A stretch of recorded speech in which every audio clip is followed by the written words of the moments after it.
Hello दोस्तों, आप सबका बहुत बहुत स्वागत है, अभिनंदन है दोस्तों। रेलवे एनटीपीसी एग्ज़ाम 2025 के लिए साथीगण आज से मॉक टेस्ट नंबर 1 जो कि आपके बीच दोस्तों लाया हूं। और साथीगण जितने भी क्वेश्चन आपके 2021 में क्वेश्चन पूछा गया है, तो साथीगण आइए टाइम को वेस्ट ना करते हुए आज के इस मॉक टेस्ट में आपके प्रीवियस ईयर क्वेश्चन के बारे में चर्चा करने वाले हैं। और साथीगण अगर आपको इस क्लास का अगर आपको दोस्तों पीडीएफ चाहिए, तो साथीगण आप जाके जोश एग्ज़ाम मैग्नेट जो कि टेलीग्राम चैनल दोस्तों आप जाके सर्च कीजिए। और वहाँ दोस्तों रोज़ जो कि फ्री पीडीएफ और क्लास अपडेट और आपके हर एक चीज़ का दोस्तों वहाँ दिया जाता है। तो आप सभी से रिक्वेस्ट है दोस्तों, जोश एग्ज़ाम मैग्नेट जो कि टेलीग्राम चैनल में आप जाके जरूर जुड़िएगा। तो साथीगण आइए देखते हैं पहला क्वेश्चन आपके एग्ज़ाम में किस प्रकार से क्वेश्चन पूछा गया था कि जो प्रथम पंचवर्षीय योजना का बेसिकली मुख्य जो फोकस किस पे था, जो बहुत इंपॉर्टेंट दोस्तों ये आपके 2021 में ये क्वेश्चन पूछा गया था। तो साथीगण इस क्वेश्चन का बेसिकली आंसर आपके कृषि क्षेत्र पे दोस्तों फोकस था। लेकिन साथीगण आइए दोस्तों इस क्लास के माध्यम से और भी क्या क्या इंपॉर्टेंट आपकी क्लास के लिए क्वेश्चन बनेगा। अगर मैं बात करूं कि भारत में जो प्रथम पंचवर्षीय योजना बेसिकली 1951 और 1956 के बीच जो कि चला था, इस पॉइंट को याद रखिएगा। अगर साथीगण मैं बात करूं कि यह योजना बेसिकली हेरर डोमर मॉडल पे आधारित था, ये भी दोस्तों पॉइंट आपके एग्जाम में कई बार क्वेश्चन पूछा गया था कि आपके जो हेरर डोमर मॉडल है ना, बेसिकली कौन से पंचवर्षीय योजना से संबंधित है। तो बेसिकली पहली पंचवर्षीय योजना से।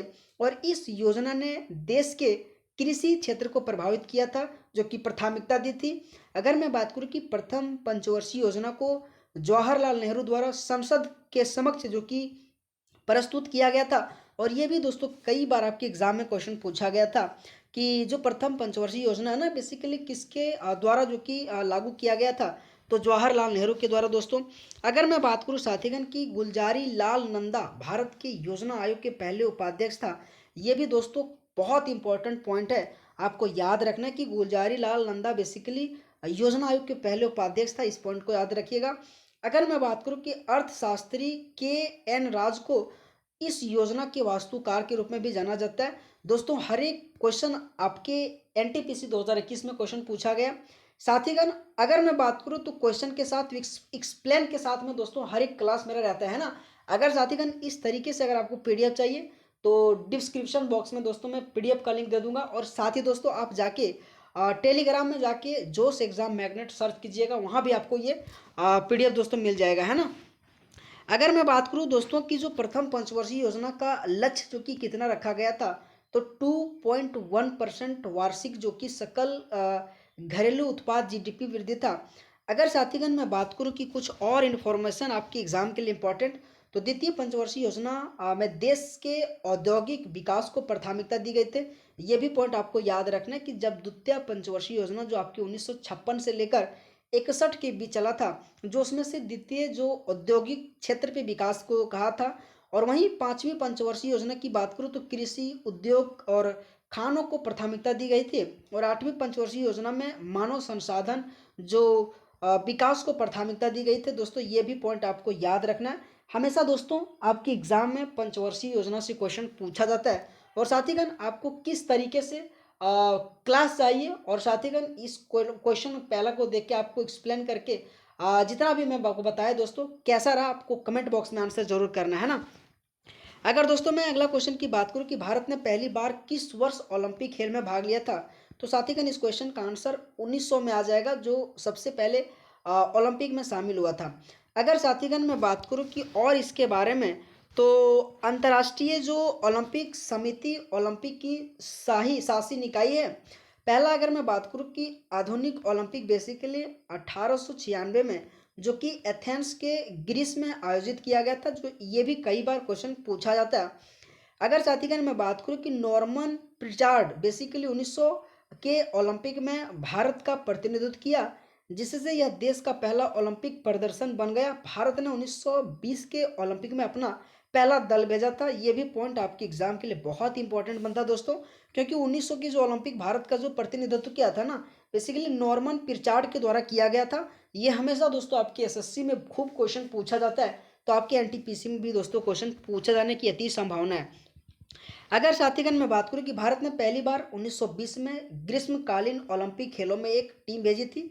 अगर मैं बात करूं कि भारत ने हॉकी में अपना पहला स्वर्ण पदक जो कि एम्स्टर्डम ओलंपिक 1928 में जीता, और 1956 तक भारतीय पुरुष हॉकी टीम ओलंपिक में नाबाद रही थी दोस्तों। ये बहुत ही इंपॉर्टेंट पॉइंट है दोस्तों। कई बार आपके एग्जाम में क्वेश्चन पूछा जाता है कि जो भारत के हॉकी टीम है ना, सबसे पहला गोल्ड जो पदक है ना, बेसिकली कौन से ओलंपिक में जीता था। तो बेसिकली एम्स्टर्डम ओलंपिक 1928 में, और 1928 से लेकर दोस्तों 1956 तक बेसिकली भारत की टीम नाबाद रही थी। और दोस्तों ये भी कई बार क्वेश्चन पूछा जाता है कि अब तक कुल कितने बार ओलंपिक में गोल्ड मेडल जीत चुका है। तो 8 बार जीता दोस्तों, आपको याद रखना है। हॉकी में भारत का अगर मैं आखिरी स्वर्ण पदक की बात करूं तो 1980, ये भी याद रखिएगा कि भारत ने अंतिम 1980 तक ही जीता है। बाकी बात दोस्तों, अब तक एक भी बार अभी तक गोल्ड मेडल नहीं जीत पाया है। तो ये भी आपको याद रखना है। अगर साथीगण मैं बात करूं कि 1952 के ग्रीष्मकालीन ओलंपिक में पहलवान केडी जाधव ने स्वतंत्र भारत के लिए पहला व्यक्तिगत पदक जीता था। ये भी दोस्तों आपको याद रखना है। ये भी क्वेश्चन आपके एग्जाम के लिए बहुत इंपॉर्टेंट है कि पहला व्यक्तिगत अगर पदक की मैं बात करूं तो केडी जाधव 1952 के ओलंपिक में जीता था। अगर मैं बात करूं कि मिल्खा सिंह एथलेटिक्स में ओलंपिक फाइनल में पहुंचने वाले पहले भारतीय एथलीट बना था। इस पॉइंट को भी याद रखिएगा। अगर साथीगण मैं अगला क्वेश्चन की बात करूं कि जो आपके नव कलेबरा उत्सव बेसिकली किस राज्य से संबंधित है। तो दोस्तों उड़ीसा से संबंधित आपके नव कलेबरा उत्सव है। लेकिन दोस्तों आइए और कुछ इंपॉर्टेंट आपके जितने भी, जैसे कि बिहू आपके असम का सबसे महत्वपूर्ण त्यौहार है। इस पॉइंट को भी याद रखिएगा। अगर मैं बात करूँ सागा दावा तो बेसिकली सिक्किम का सबसे महत्वपूर्ण त्यौहार है। जमाई षष्ठी जो बेसिकली पश्चिम बंगाल का प्रमुख फेस्टिवल है दोस्तों, जो हमेशा दोस्तों आपके एग्जाम में इस तरीके से क्वेश्चन पूछा जाता है। तो आपको ध्यान रखना है। लेकिन साथीगण अगर आप सभी को क्लास अच्छा लग रहा है ना, तो प्लीज़ दोस्तों वीडियो को लाइक ज़रूर करना। और हो सके दोस्तों तो अगर आपको ग्रुप डी के लिए भी चाहिए मॉक टेस्ट, तो इसी तरीके के लिए दोस्तों मैं आपको प्रॉमिस कर रहा हूँ कि आपके लिए भी दोस्तों ग्रुप डी के लिए भी लाऊंगा, है ना। लेकिन दोस्तों आपको कमेंट केवल करना है ना। अगला अगर मैं क्वेश्चन की बात करूं कि भारतीय संविधान में पहला संशोधन जो कि कब किया गया था। तो दोस्तों 1951 में भारत के संविधान में पहला संशोधन किया गया था, जो बहुत इंपॉर्टेंट दोस्तों, हमेशा संशोधन से क्वेश्चन पूछा जाता है। अगर मैं बात करूं दोस्तों कि भारत के संविधान में पहला संशोधन 1951 में किया गया था। पहला संशोधन ने भारतीय संविधान की 9वीं अनुसूची जोड़ी थी।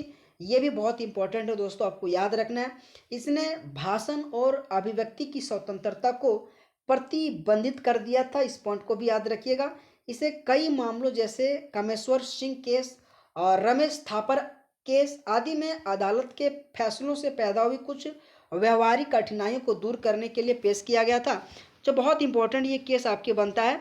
और दोस्तों इसमें यह भी क्वेश्चन पूछा जाता है कि जो भारतीय संविधान के अनुच्छेद आर्टिकल 31 ए और 31 बी को बेसिकली जो 1951 में संशोधन किया गया था ना, उसी में दोस्तों इसे सम्मिलित किया गया। इस पॉइंट को भी याद रखिएगा।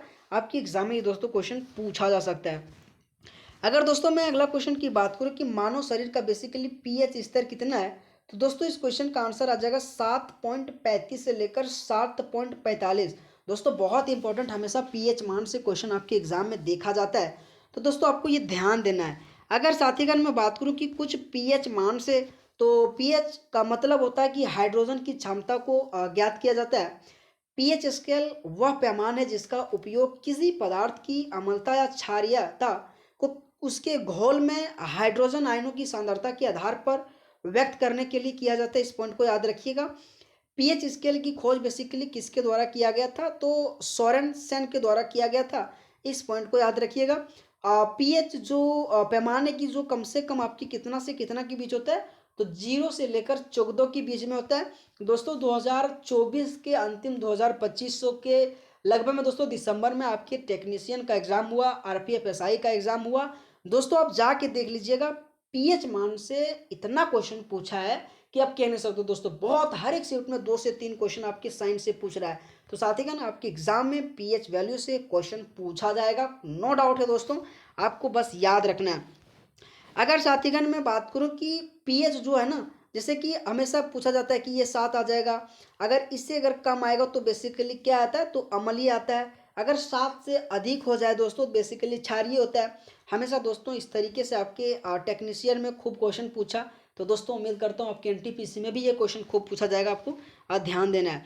अगर साथीगण मैं बात करूँ कि यदि पीएच बेसिकली 7 हो तो बिलियन बेसिकली उदासीन होता है। अम्ल और क्षार की शक्ति बेसिकली हाइड्रोजन आयन और ओएच जो कि आयनों की संख्या पर निर्भर करती है। अगर मैं बात करूं कि जो जल है ना बेसिकली वर्षा जल का पीएच मान कितना होता है, तो 5.6 से कम हो तो उसे क्या कहा जाता है, अम्लीय। और मिल्क ऑफ मैग्नीशिया का जैसे कि कितना होता है, तो 10.5। ये भी दोस्तों आपको एक्स्ट्रा इन्फॉर्मेशन सुन के आपको ध्यान देना है। आपको पीपीटी के माध्यम से जो भी मैं क्वेश्चन बता रहा हूँ दोस्तों आपके एग्जाम के लिए बहुत इंपॉर्टेंट है। अगर दोस्तों ये क्लास खत्म हो जाए, इसका पीडीएफ दोस्तों एक बार आप जरूर रिवीजन कीजिएगा, बहुत इंपॉर्टेंट ये क्लास होने वाला आपके एग्जाम के लिए। अगला क्वेश्चन है कि भारत में पहला परमाणु ऊर्जा संयंत्र बेसिकली कहाँ स्थापित किया गया था। तो साथीगण इस क्वेश्चन का आंसर तारापुर आ जाएगा। हमेशा दोस्तों ये 4 ऑप्शन से ही क्वेश्चन पूछा जाता है। अगर मैं बात करूँ कि कैगा बेसिकली कहाँ है, तो कर्नाटक राज्य से संबंधित है, आपको याद रखना है। काकरापारा दोस्तों अगर मैं बात करूँ कल्पंकम तो बेसिकली तमिलनाडु में।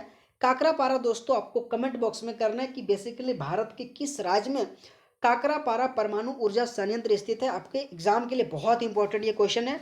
लेकिन साथीगण आइए कुछ और इंपॉर्टेंट इसके बारे में मैं आपको बताता हूँ। लेकिन दोस्तों आइए अगला क्वेश्चन देखते हैं कि जो प्रसिद्ध हिंदी उपन्यास तमस बेसिकली किसके द्वारा लिखा गया है। दोस्तों बहुत इंपॉर्टेंट है, अस्पाल नागेंद्र और विषम साहनी और त्रिलोचन। तो साथीगण इस क्वेश्चन को आपको कमेंट बॉक्स में आंसर करना है, क्योंकि दोस्तों मैं हर एक सेट में एक क्वेश्चन आपको कमेंट बॉक्स में होमवर्क के लिए देता हूं। तो साथीगण इस क्वेश्चन को भी आपको होमवर्क में देना है कि प्रसिद्ध हिंदी उपन्यास जो तमस है ना किसके द्वारा लिखा गया था। अस्पाल, नागेंद्र, भीष्म साहनी और त्रिलोचन, कमेंट बॉक्स में आंसर करना है।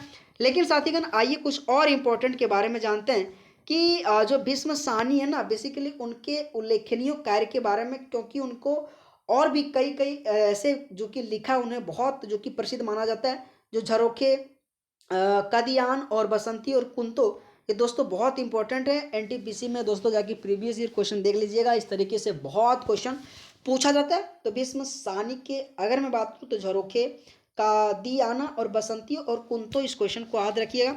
अगर साथीगण मैं बात करूँ कि अस्पाल के कुछ इंपॉर्टेंट, तो झूठा सच आ जाएगा, मेरी तेरी उसकी बात, ये भी आपको किताब याद रखना है।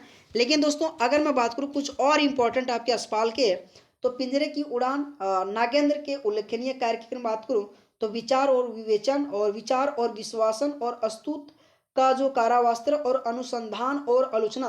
दोस्तों ये नागेंद्र का जो है ना दोस्तों बहुत इंपॉर्टेंट है।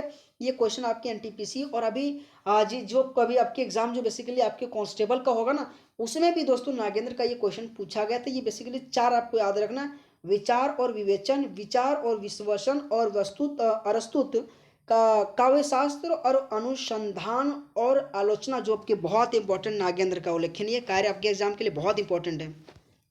ये भी याद रखना कि त्रिलोचन की बेसिकली धरती, गुलाब और बुलबुल, दिगंत और गर्म दिन, आपके एग्जाम में बहुत क्वेश्चन इस तरीके से क्वेश्चन पूछा जाता है। अगला क्वेश्चन साथीगण कि साइमन कमीशन बेसिकली भारत कब आया था। तो दोस्तों 1928 में। लेकिन दोस्तों 1927 में साइमन कमीशन जो कि निर्माण किया गया था, इस पॉइंट को भी याद रखिएगा। और कई बार दोस्तों ये क्वेश्चन बेसिकली पूछा गया है कि साइमन कमीशन का निर्माण कब किया गया, आगमन कब किया गया था, जो आपको बेसिकली इसको याद रखिएगा। अगर साथीगण मैं बात करूं कि ब्रिटिश सरकार ने जो वर्ष 1927 में भारत सरकार अधिनियम 1919 की समीक्षा के लिए साइमन कमीशन की नियुक्ति की गई थी। अगर मैं बात करूं कि 1928 में साइमन कमीशन बेसिकली भारत का आगमन आया था। इसका गठन संवैधानिक सुधारों को अध्ययन करके और भारत में सरकार को सिफारिशें करने के लिए किया गया था। साइमन कमीशन बिना किसी भी भारतीय सदस्य का एक जो कि श्वेत आयोग था, बहुत इंपॉर्टेंट ये है। उसका अगर मैं बात करूँ गठन, तो दोस्तों 26 नवंबर 1927 को गठन किया गया था और 3 फरवरी 1928 को साइमन कमीशन भारत आया था। ये दोनों पॉइंट आपको याद रखिएगा, हमेशा साइमन कमीशन से आपकी एग्जाम में दोस्तों क्वेश्चन पूछा जाता है।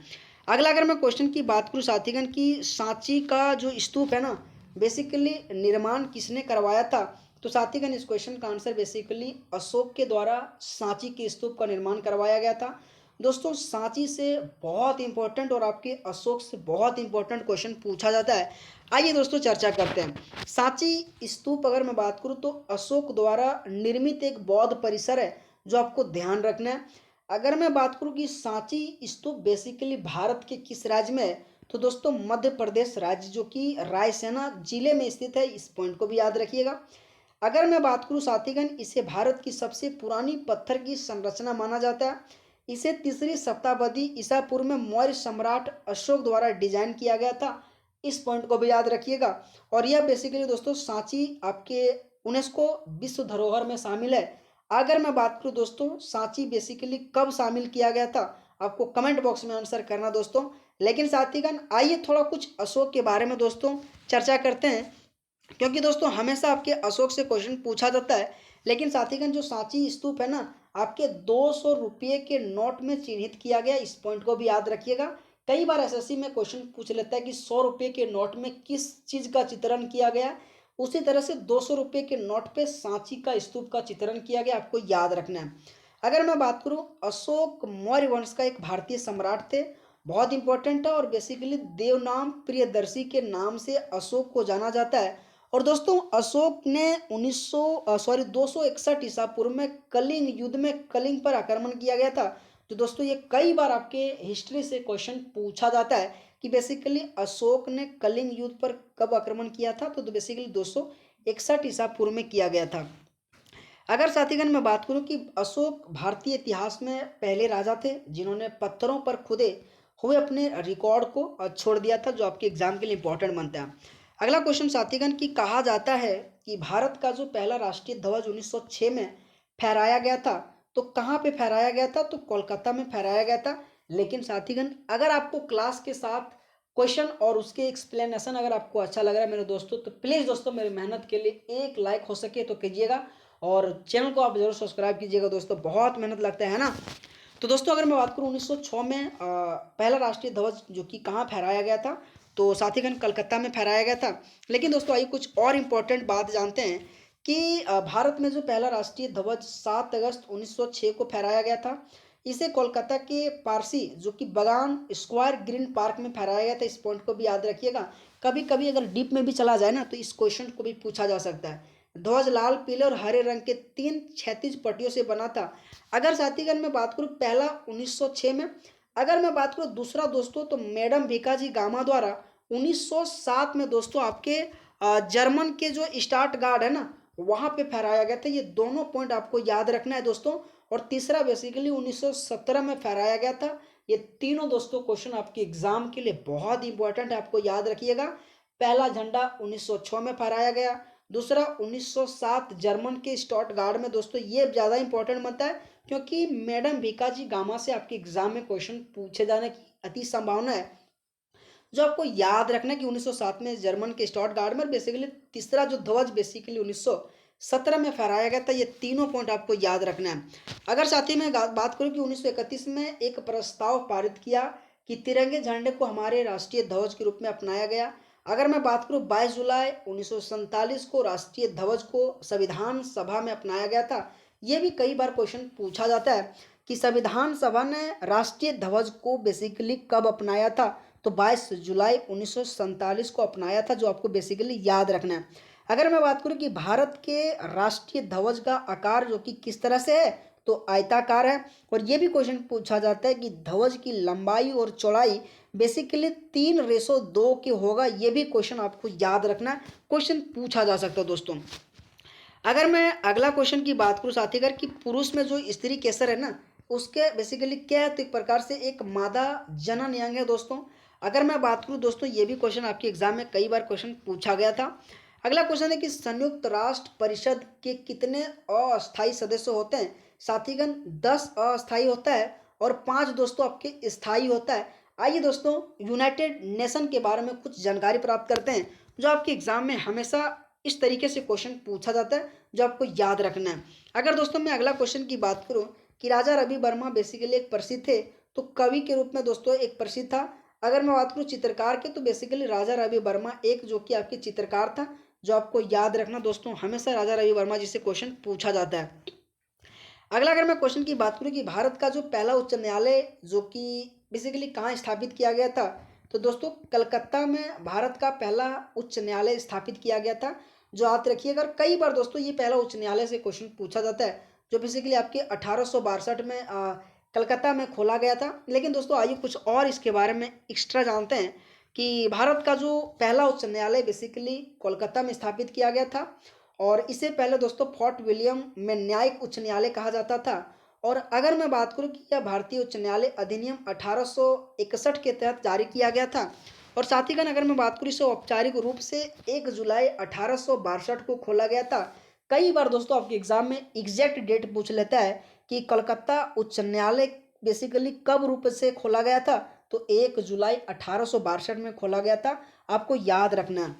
अगर दोस्तों मैं बात करूं कि कलकत्ता उच्च न्यायालय के पहले मुख्य न्यायाधीश, तो सर बॉर्न्स पीकॉक, दोस्तों याद रखिएगा बहुत इंपॉर्टेंट क्वेश्चन पूछा जाता है कि पहले मुख्य न्यायाधीश जो कि कलकत्ता उच्च न्यायालय के कौन थे, तो सर बॉर्न्स पीकॉक, जो बहुत इंपॉर्टेंट आपके एग्जाम के लिए क्वेश्चन पूछा जाता है। न्यायमूर्ति सोमूनाथ पंडित कलकत्ता उच्च न्यायालय के न्यायाधीशों के रूप में पद ग्रहण करने वाले पहले भारतीय थे, इस पॉइंट को भी याद रखिएगा।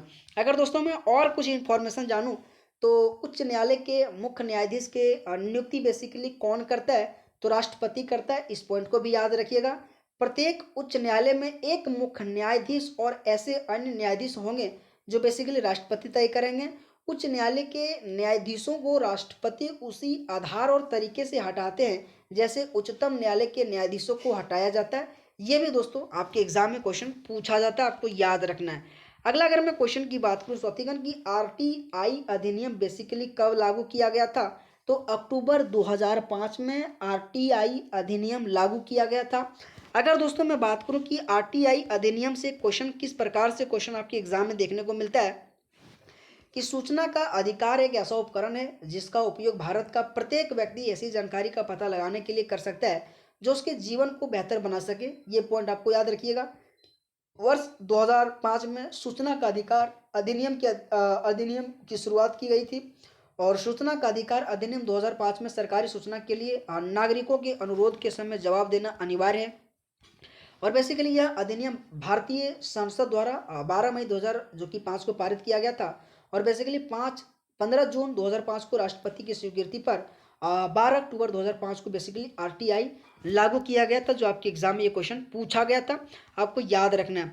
तो साथीगण आप सभी को क्लास कैसा लगा, तो दोस्तों आज पहला क्लास था, थोड़ा कम क्वेश्चन रहा। अगर साथीगण आप सभी को क्लास अच्छा लगा तो प्लीज़ दोस्तों आप वीडियो को लाइक कीजिएगा, चैनल को सब्सक्राइब कीजिएगा।